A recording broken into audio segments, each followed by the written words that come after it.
दोस्तों, अगर आपके घर में मां, बेटी, बहन या बहू है, तो उन्हें किसी डॉक्टर के पास ले जाने से पहले यह वीडियो जरूर देखना, क्योंकि आज हम जिस डॉक्टर की सच्चाई बताने जा रहे हैं, उसके बारे में सुनकर आप दंग रह जाओगे। यह वही डॉक्टर है जिसने इलाज के नाम पर 500 से भी ज्यादा लड़कियों और महिलाओं के साथ गंदी हरकतें की।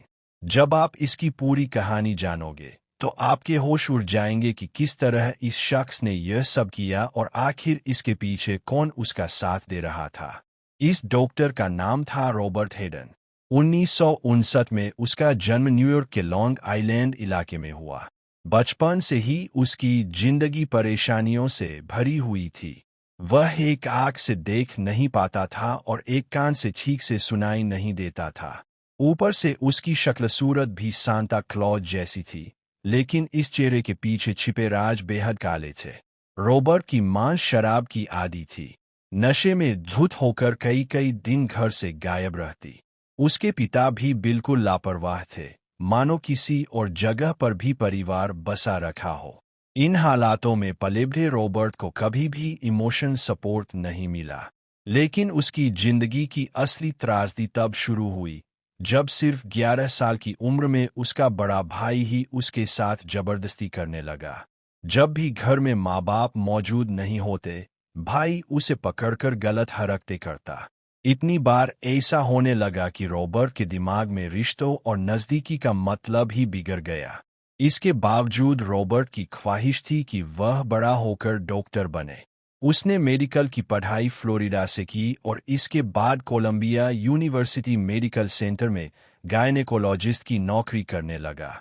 1990 तक वह पेशेंट्स के बीच काफी पॉपुलर हो चुका था। उसकी नरम बोली और मिलनसार स्वभाव की वजह से लोग दूर दूर से इलाज कराने आते। लेकिन यह सिर्फ उसका अच्छा चेहरा था। उसका अंधेरा रूप किसी को पता नहीं था। असल में जब भी कोई महिला मरीज उसके पास आती, वह कमरे में किसी और को आने नहीं देता। इलाज के बहाने वह उनके साथ गलत हरकतें करता। शुरुआत में उसने 18 साल से कम उम्र की एक लड़की को अपना शिकार बनाया। धीरे धीरे उसका डर खत्म हो गया और वह हर महिला को टारगेट करने लगा। एक नर्स जिसका नाम टेरी था, उसने एक दिन रॉबर्ट को बेहोश पड़ी हुई महिला मरीज के साथ गलत हरकत करते देख लिया। टेरी यह देखकर हैरान रह गई, लेकिन उस समय 1990 का दौर था। उसे डर था कि अगर उसने शिकायत की तो कोई उसकी बात पर यकीन नहीं करेगा, इसीलिए वह चुप रही। यही चुप्पी रॉबर्ट की हिम्मत बढ़ाती गई। रॉबर्ट ज्यादातर नाबालिग लड़कियों और पहली बार प्रेग्नेंट हुई महिलाओं को निशाना बनाता। पहले वह उनका भरोसा जीतता, फिर उन्हें अपना नंबर देता और धीरे धीरे निजी बातें शुरू करता। जब लड़कियां मना करतीं तो वह मेडिकल प्रोसेस का हवाला देकर उन्हें समझा देता कि यह सब नॉर्मल है। ब्रोंक्स की रहने वाली एक नाबालिग लड़की ने शिकायत दर्ज कराई थी, लेकिन किसी ने उसकी मदद नहीं की। हॉस्पिटल ने भी इसे अनदेखा कर दिया। इसके बाद साकी नाम की लड़की के साथ भी उसने यही कोशिश की। कई नर्सें जानती थीं कि रॉबर्ट गलत कर रहा है, लेकिन नौकरी जाने के डर से उन्होंने चुप्पी साध ली। हालांकि एक नर्स ने हिम्मत दिखाई और हॉस्पिटल में शिकायत कर दी। उसने सबूत भी पेश किए और गवाह बनने को तैयार थी, लेकिन यूनिवर्सिटी प्रशासन ने उसकी बात को नज़रअंदाज कर दिया और उल्टा उसे नौकरी से निकाल दिया। अब सोचिए, जब ऐसा माहौल हो तो कोई भी इस डॉक्टर को कैसे रोक सकता था। अगर स्टाफ शिकायत करता तो नौकरी चली जाती और अगर नाबालिग लड़कियां बोलती तो उनकी सुनवाई करने वाला कोई नहीं था। रॉबर्ट हर दिन 25 से 40 मरीज देखता था। इसी दौरान वह जो भी खूबसूरत लगती, उसे अपना शिकार बनाता। सालों तक यही चलता रहा और उसने हजारों लड़कियों और महिलाओं को बर्बाद किया।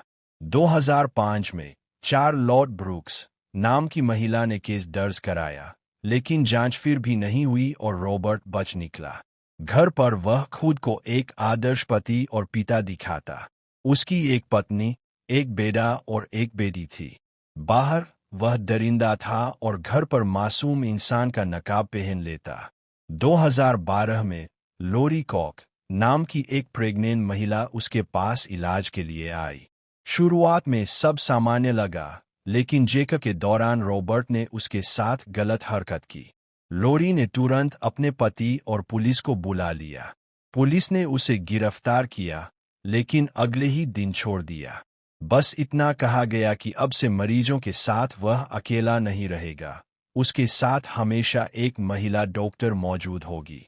यूनिवर्सिटी ने इस केस को दबाने की हर संभव कोशिश की, लेकिन जब इलेन यंग नाम की महिला मीडिया के पास पहुंची और अपनी कहानी सबके सामने रखी, तो मामला तूल पकड़ गया।